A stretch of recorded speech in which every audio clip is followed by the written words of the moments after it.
Hey all, just quick and easy speaker replacement for a 2014 Honda CR-V. This should be good for the 2012 through the 2016 model. Whether you've got the ugly, terrible no display with the little, what is that, iMid up there for backup, or whether you've got the digital one, whether you've got the 4-speaker setup, or in this case here, the EX system with the extra door tweeters. So I'm here with my daughter Madison. It's Mother's Day and we got some new speakers for Mom's car, so we're gonna go ahead and show you how to do.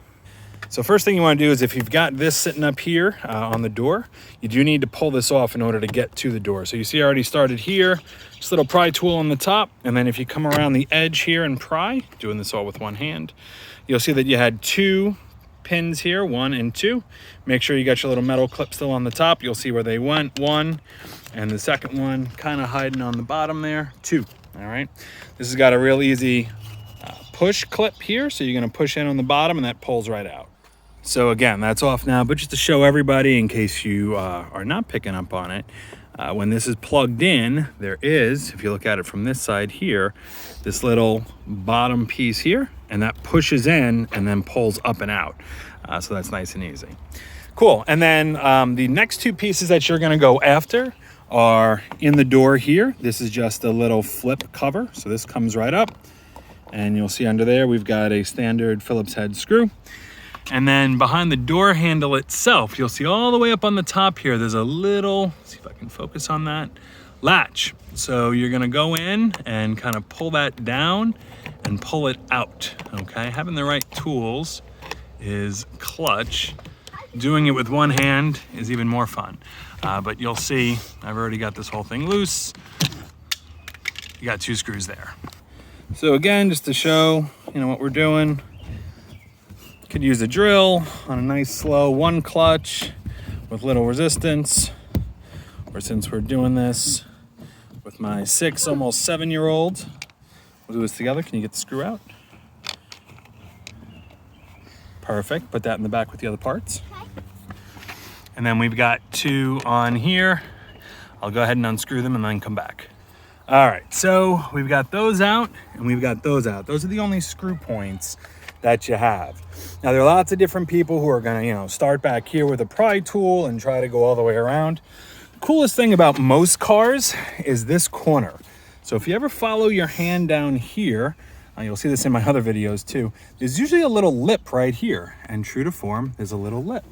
Now the speaker's in here, we're not keeping that, so you don't have to worry about it. So you could go directly in with a pry tool here, or I'm gonna try, like I did on the driver's side, just pull, and you'll hear, we just undid about 8 pins at once.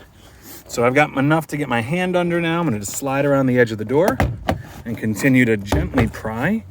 Got some water dripping out at me. That's not good. No, always a little bit of a concern, but we're good. We're all the way up, all the way clear. So again, frame of the door around the outside is where those are at, and then you'll see this whole thing is loose.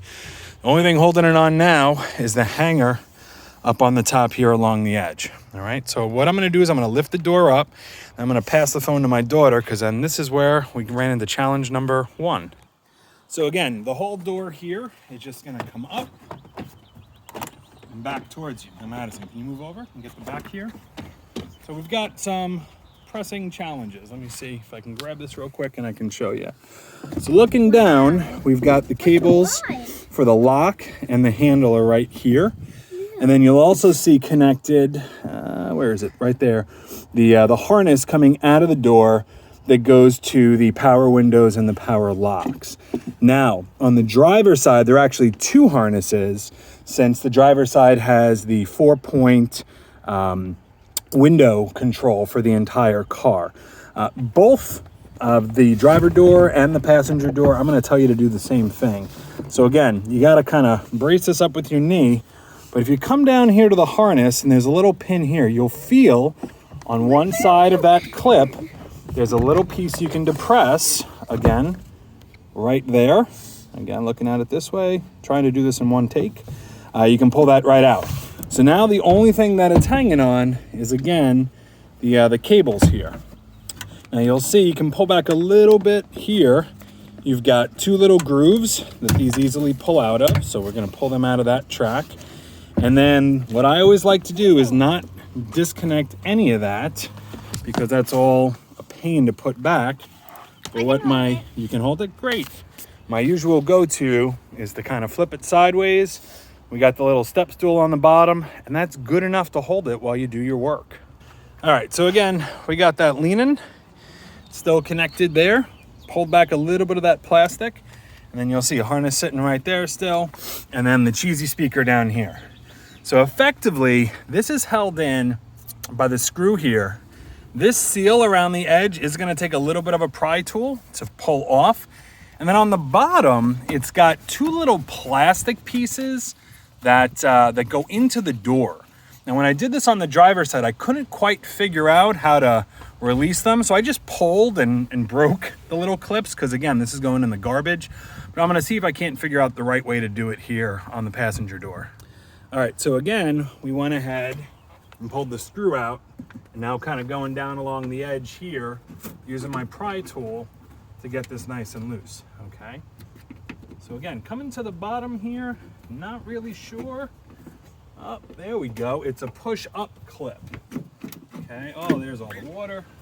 And a little push-up clip on the other side. So, can I borrow that, Madison? Mm-hmm. If you take a look here, this is the clip that broke off before, so I couldn't figure it out.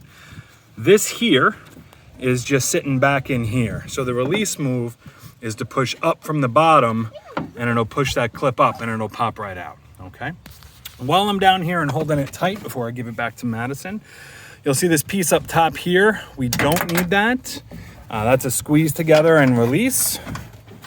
Probably better to do again with two hands so you can catch it. This is garbage. We're not gonna be reusing that. And then you'll see that the speaker is just on with a clip right here. So we're gonna unclip this and detach the speaker. All right, so coming back down here. So a couple quick things to share. The first thing of note is you saw the water that came out, right? It was definitely dripping all over my hands. You do get moisture inside a door, right? I mean, it's by design. You've got little leak holes on the bottom. So the back of your speaker is gonna get wet, right? So I actually love these speakers. I put them in my Subaru in another video I made. But I use these Polk DB651s. And the reason I use these is they're marine rated, right? So they can handle moisture and wet, no problem. You're not gonna have any rot. You're not gonna have any, issue with sound. They're really designed well, and they sound really good, okay? These, of course, now in 2021 are discontinued. They have the DB652s, which you're able to buy through, any standard shop. So I did my homework, and I found someone who's still selling the DB651s, because again, I've just had such a great experience with them. So definitely recommend picking those up if you can find them, or maybe checking out the 652s. Again, 6.5 is what you need for this car in all four spots. So that's two sets of speakers. Roughly, $80 to $100 a pair is what you should expect to pay. So then coming back to the clip here, you can, if you want, open this up, grab your two wires, solder them onto new points, or, again, the simple and cheap and easy way to go, grab an adapter. You can get 4 of these for like $8 on eBay. And then you'll see this is gonna just slide right on here and then give you the two perfect speaker spade connections here that you'll see in a second go right onto our speaker. All right, and then speaker mounts are great, right? Now the DB651 actually comes with these, right? So that's an amazing thing. So I usually set up here, I'm gonna be going in on 2 points, and I want one on the body, okay? So I'm a big fan of using some duct tape, or this is actually like Gorilla duct tape, to get the mount in place, because it's a lot easier than trying to hold it and mark with pencils and all that kind of stuff. And I'm gonna use, you see this hole here? I'm gonna use that as my mounting hole number 1 to hold the speaker. That is my mounting hole number 2 to hold the speaker. And then I'm also gonna go through here, this one offset, to hold the actual mount.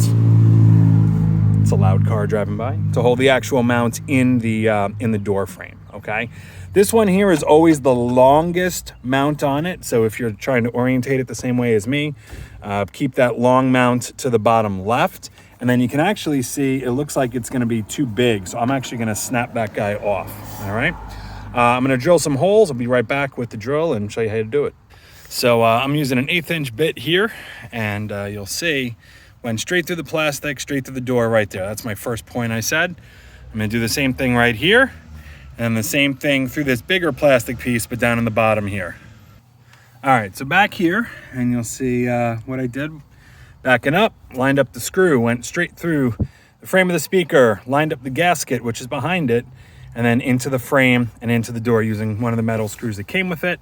I'm a big fan of doing that by hand, okay? I wanna feel that it's threading into the metal. I don't wanna over tighten it and actually strip out the hole, right? Make the hole too big or strip the screw. So, you know, build a little arm strength, do that by hand so you can feel and make sure it's in there good and tight. All right, so we're installed. Thing you always do before you put the door panel back on is you test it. So just started up the car, loaded up some fun 90s. It's working.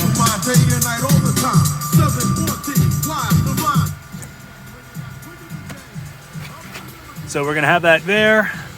You're gonna see I'm just gonna leave this on here. No problem with that. Again, nice and smooth on the gasket. Solid around, no clips in the way. Now it's real simple. We're gonna take this door, we're gonna flip it back up, hang it back on the top.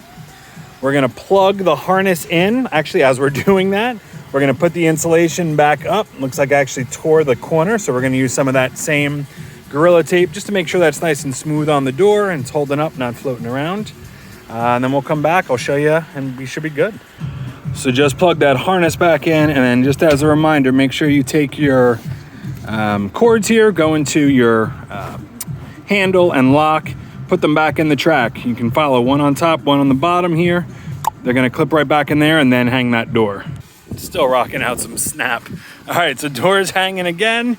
And again, you wanna just kind of feel where your pins are. Get a good one in, and then you can go up and around.